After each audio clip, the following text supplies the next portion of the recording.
এনেকুৱা টাইপৰ ল'ব লাগিব। ইয়াত যদি কিবা গুড়া গুড়া পোৱা যায় পাউডাৰৰ নিচিনা, সেইটো অৰিজিনেল নহয়, তাত মিক্স থাকে, অৰিজিনেল নহয়।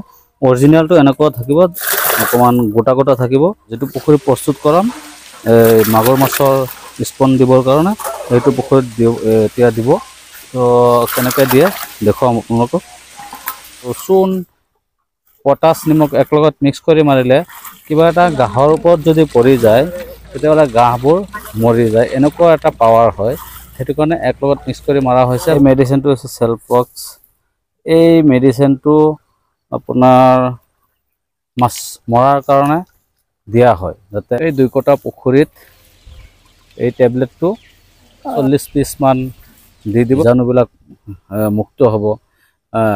আৰু মেইন সমস্যাটো আহে পুখুৰীত যাতে ওখ চাপৰ নাথাকে, একেবাৰে আপোনাৰ সমান থাকিব লাগে। সেইটো কাৰণে মৈ মাৰিব লাগে। আগদিনাখন আমি খলিহ দিব লাগিব। এইখন পুখুৰীত আমি 20 কেজিমান খলিহ দিম। মৈ দিয়াৰ পৰা আপোনালোকে হেমাহি নকৰিব, অৱহেলা নকৰিব, হিচাপত ৰাখিব যে আমাৰ এইটো এটা গুৰুত্বপূৰ্ণ এটা কাম বুলি। তেতিয়াহে আপুনি 100% কেটফিছ মাছৰ ফাৰ্মিং কৰি, কেটফিছ মাছৰ নাৰ্ছিং কৰি, কেটফিছ মাছৰ পোনা উৎপাদন কৰি 100% ছাকচেছ হ'ব বুলি মই আশা কৰোঁ।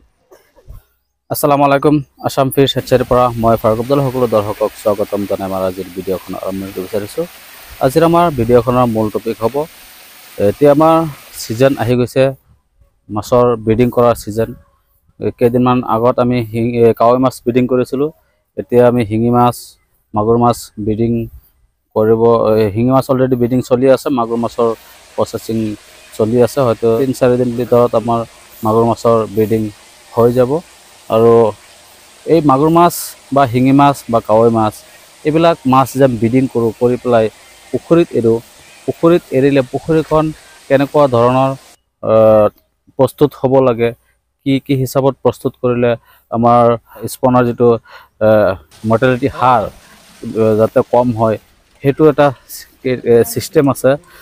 সেই ছিষ্টেমত যদি আমি পুখুৰীবিলাক প্ৰস্তুত কৰোঁ, তেতিয়াহ'লে মাছ স্পনৰ মৰ্টেলিটি একেবাৰে 0% বুলি ক'ব পাৰি। 0% না 100%ৰ ভিতৰত আপোনাৰ যদি 5% মৰ্টেলিটি হয়, তেতিয়াহ'লে 0% ধৰিব পৰা যায়।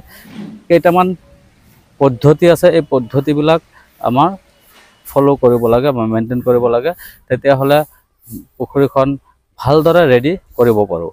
সেইখিনি আপোনালোকক আমি দেখাবলৈ চেষ্টা কৰিম। আপোনালোকে যদি আমাৰ এই ভিডিঅ'খন A to Z ফাৰ্ষ্টৰ পৰা লাষ্টলৈ চায়, তেতিয়াহ'লে যিকোনো মাছৰ পুখুৰী প্ৰস্তুত কৰাৰ কাৰণে স্পন পেলোৱাৰ আগত যিখিনি কাম আছে, সেইখিনি কাম আপোনালোকে এইখন ভিডিঅ'ৰ পৰা ধুনীয়াকৈ শিকিব পাৰিব। আৰু এইখন ভিডিঅ' যদি ফ'ল' কৰে, আপোনাৰ স্পন 100% ফুটিব, 100% ছাকচেছ হ'ব বুলি মই আশা কৰোঁ। বলক আমি পুখুৰীত গৈ আছোঁ। পুখুৰীখন কেনেকৈ প্ৰস্তুত কৰা হৈছে আমি আপোনালোকক এটাৰ পিছত এটা দেখুৱাই থাকিম, আপোনালোকে চাই থাকিব। এইটো হৈছে পটাছ, যিটো পটাছিয়াম পাৰমাংগানেট। এইটো চাওক, এনেকুৱা টাইপৰ ল'ব লাগিব।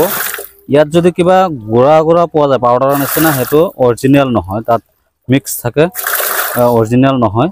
অৰিজিনেলটো এনেকুৱা থাকিব, অকণমান গোটা গোটা থাকিব। এইটো পটাছ ইউজ কৰিব লাগিব, পাউডাৰটো ভাল নহয়। আৰু অকণমান দিব লাগিব, বাছ। ইয়াত আমি আইডিয়া কৰি দিছোঁ, এই 150 গ্ৰামমান হৈ যাব পটাছ। এইটো নিমখৰ লগত ভালদৰে মিক্স কৰি পানী দিলে গুলি যাব। তাৰপিছত ইয়াৰ লগত আকৌ চূণ মিক্স কৰিম। চূণটো গৰম থকা অৱস্থাত মিক্স কৰিম। চূণটো এতিয়াও গৰম আছে, এইটো চূণটো গৰম আছে, ইয়াৰ লগত মিক্স কৰিম। কৰাৰ পিছত আমি পুখুৰীলৈ যাম, যিটো পুখুৰী প্ৰস্তুত কৰাম মাগুৰ মাছৰ স্পন দিবৰ কাৰণে, সেইটো পুখুৰীত এতিয়া দিব। তো কেনেকৈ দিয়ে দেখুৱাম আপোনালোকক।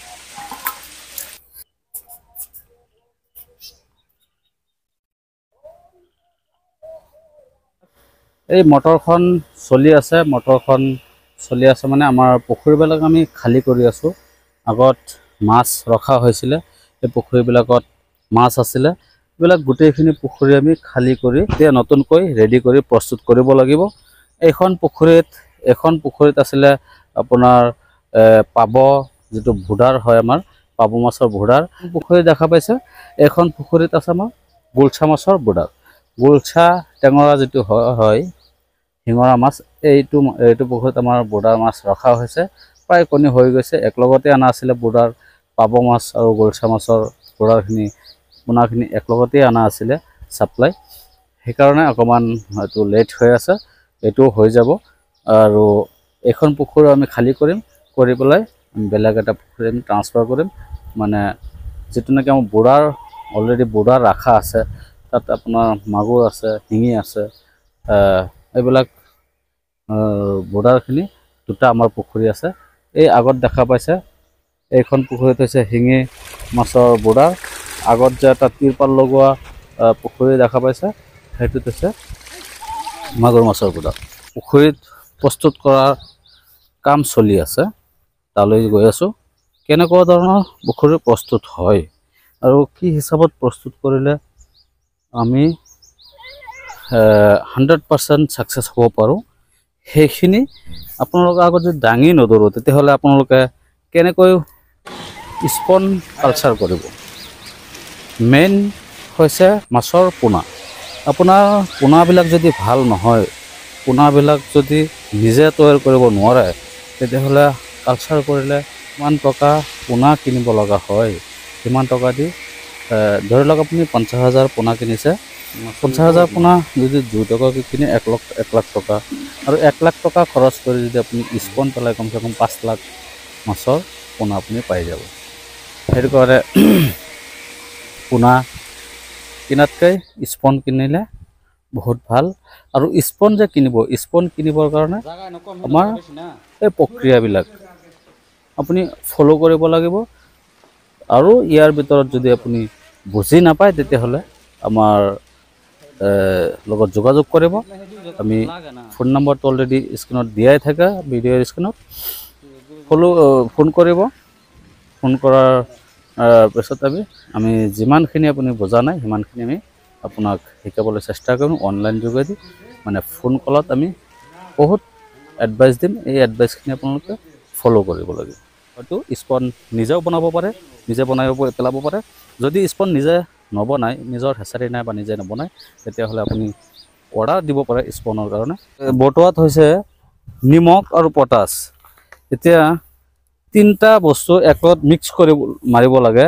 3টা বস্তু যদি চূণ আৰু পটাছ বা নিমখ 3টা একলগত যদি আগতীয়াকৈ মিক্স কৰি দিওঁ, তেতিয়াহ'লে নিমখটো পটককৈ গুলি নাযায়। সেইটো কাৰণে এক্সট্ৰাকৈ নিমখ আৰু পটাছটো গুলি লৈছোঁ। গুলাৰ পিছত চূণৰ লগত মিক্স কৰি আছে। এতিয়া চূণৰ লগত মিক্স কৰি আছে। মিক্স কৰি পেলাই আকৌ 2টা বাচনত ভগাই ল'ব। লৈ পেলাই ধুনীয়াকৈ গোটেই পুখুৰীত ছটিয়াই দিব। মানে এইটো ছিষ্টেমত পুখুৰী প্ৰস্তুত কৰাৰ সময়ত যদি এইটো ছিষ্টেমত দিব পৰা যায়, বোকা থাকিলে এনেকুৱা ছিষ্টেমত দিব পাৰে। আৰু এটা ছিষ্টেম আছে, আপোনাৰ চূণটো পাউডাৰ কৰি পেলাই গুড়া কৰি পাউডাৰ চূণটো মাৰিব পাৰে। পাউডাৰ চূণটো মাৰিলেও হয়, কিন্তু আমি এতিয়া গৰম চূণটো মাৰি আছোঁ। গৰম চূণটো মাৰিলে কি হয়, বীজাণুবিলাক মুক্ত হৈ যায় পুখুৰীৰ পৰা। যিবিলাক ক্ষতিকাৰক বেক্টেৰিয়া থাকে পুখুৰীত, মাছৰ ক্ষতি কৰে, মাছৰ বেমাৰ আজাৰ সৃষ্টি কৰে, সেই বেক্টেৰিয়াবিলাক গৰম চূণৰ যিটো তাপ হয়, এই তাপৰ প্ৰক্ৰিয়াত মানে মৰি যায়। সেইটো কাৰণে গৰম ইউজ কৰি আছোঁ। আৰু চূণ পটাছ নিমখ একলগত মিক্স কৰি মাৰিলে কিবা এটা ঘাঁহৰ ওপৰত যদি পৰি যায়, তেতিয়াহ'লে ঘাঁহবোৰ মৰি যায়। এনেকুৱা এটা পাৱাৰ হয়। সেইটো কাৰণে একলগত মিক্স কৰি মৰা হৈছে। বা শামুক আছে, এই শামুকবিলাক হয়তো মাৰিব নালাগে, কিন্তু স্পন পেলালে কি হয়, শামুকে অকণমান ক্ষতি কৰে। পৰাপক্ষ মাৰিব নালাগে, কিন্তু উপায় নাই, ধৰিবও নোৱাৰোঁ। সৰু সৰু হয়তো চূণ দিলে মৰি যাব পাৰে। এইটো হয়তো আমাৰ মাৰাটো ভুল হ'ব, নামাৰিও উপায় নাই। এইটো এনেকুৱা ছিষ্টেমত গোটেই পুখুৰীত দি আছে। এইটো এটা প্ৰথম জাপ হয়, এইটো প্ৰথম প্ৰক্ৰিয়া। আৰু নেক্সট টাইম কালি আৰু মেডিচিন দিয়া হ'ব। এই মেডিচিনবিলাক আমি এতিয়াই দেখুৱাই দিছোঁ। মেডিচিন মানে কি, আপোনাৰ এই মেডিচিনটো হৈছে চেলপক্স। এই মেডিচিনটো আপোনাৰ মাছ মৰাৰ কাৰণে দিয়া হয়, যাতে মাছৰ পোনা চোনা থাকিলে বা কিবা বেলেগ মাছ থাকিলে স্পনৰ পুখুৰীত তেতিয়াহ'লে স্পন হয়তো ক্ষতি হ'ব পাৰে, স্পনৰ যাতে কিবা ক্ষতি নহয় সেইটো কাৰণে এই টেবলেটটো দিব লাগে। টেবলেটটো অকণমান আগতীয়াকৈ দিব লাগে, স্পন এৰাৰ কমচে কম 5-6 দিন বা এসপ্তাহ 10 দিন এনেকুৱা ভিতৰত মানে গেপ ৰাখি পেলাই দিব লাগে আগতীয়াকৈ। এতিয়া আমাৰ এই পুখুৰীটোত আজি টেবলেটটো নিদিব, কিন্তু কালি টেবলেটটো দি দিব। কিন্তু আজি সময় নাই, সন্ধিয়া হৈ গৈছে, কালি এই টেবলেটটো পুখুৰীত দি দিব। আৰু টেবলেটটো দিব যে এই টেবলেটটো আমাৰ এইখন পুখুৰী হৈছে এইখন পুখুৰী ইমান এটা ডাঙৰ পুখুৰী নহয়, 2 কটামান পুখুৰী হ'ব এইটো। এই 2 কটা পুখুৰীত এই টেবলেটটো 40 পিচ মান দি দিব, 40 পিচ দিব। এইটো গোটা গোটা নিদিব, এই টেবলেটটো পানীত গুলি পেলাই তাৰপিছত দিব, যাতে গোটেই পুখুৰীত কোনো বা এটা অংশ যাতে খালী নাথাকে, গোটেই অংশত যাতে এই টেবলেটটো যাতে প্ৰভাৱটো পৰি যায়, কোনো ধৰণৰ বেক্টেৰিয়া নাথাকিব, কোনো মাছ নাথাকিব, গোটেইবিলাক মানে মৰি যাব। সেইটো কাৰণে গুলি দিলে বেছি ভাল হয়। আৰু যদি পানী বেছিকৈ থাকে, ধৰক আপোনাৰ 1 আঁঠুলৈকে পানী আছে বা বেছিকৈ পানী আছে, তথাপিও গুলি দিব পাৰিব। যদি গুলি আপুনি দিব নোৱাৰে তেতিয়া গোটা গোটাও দিব পাৰিব। তাৰপিছত যেতিয়া নেকি পানী ভৰোৱা হ'ব, পানী ভৰোৱাৰ পিছত আৰু কেইটামান প্ৰচেছ আছে, সেইকেইটাৰ ওপৰত আমি আৰু এটা ভিডিঅ' বনাম। পুখুৰীত এইখিনি প্ৰক্ৰিয়া কৰাৰ পিছত তাৰপিছত এটা মৈ মাৰিব লাগে। এতিয়া বোকাটো যে হৈ আছে, এই বোকাটো মৈ মাৰি দিলে কিবা বাঁহৰেই হওক কিবা ৰডেই হওক, মানে যিকোনো এটা পদ্ধতিত যাতে মৈ মাৰি দিব পৰা যায়, যাতে বোকাৰ তলত যাতে চূণটো সোমাই যায় আৰু পটাছটো সোমাই যায়, নিমখটো সোমাই যায়, তেতিয়াহে আপোনাৰ পুখুৰীৰ তলটো সমান হৈ যাব।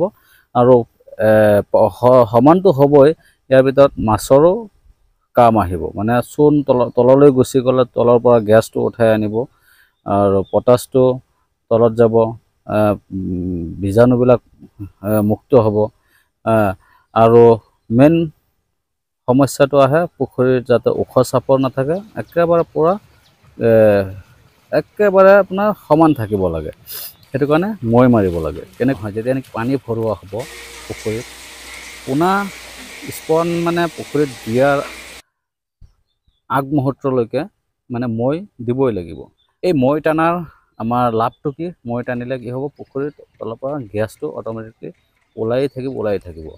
আৰু এই পানী ভৰোৱাৰ যিদিনাখন পানী ভৰিম, ইয়াৰ সেইদিনাখন মানে বা ইয়াৰ আগদিনাখন আমি খলিহ দিব লাগিব। এইখন পুখুৰীত আমি 20 কেজিমান খলিহ দিম। আৰু এই খলিহটো কিহৰ কাৰণে দিব লাগে? খলিহ দিব লাগে মাটিৰ যিটো উৰ্বৰতা হয়, চূণ দিলেও মাটিৰ উৰ্বৰতা বাঢ়ি যায়, মাটিৰ শক্তিটো বাঢ়ি যায়।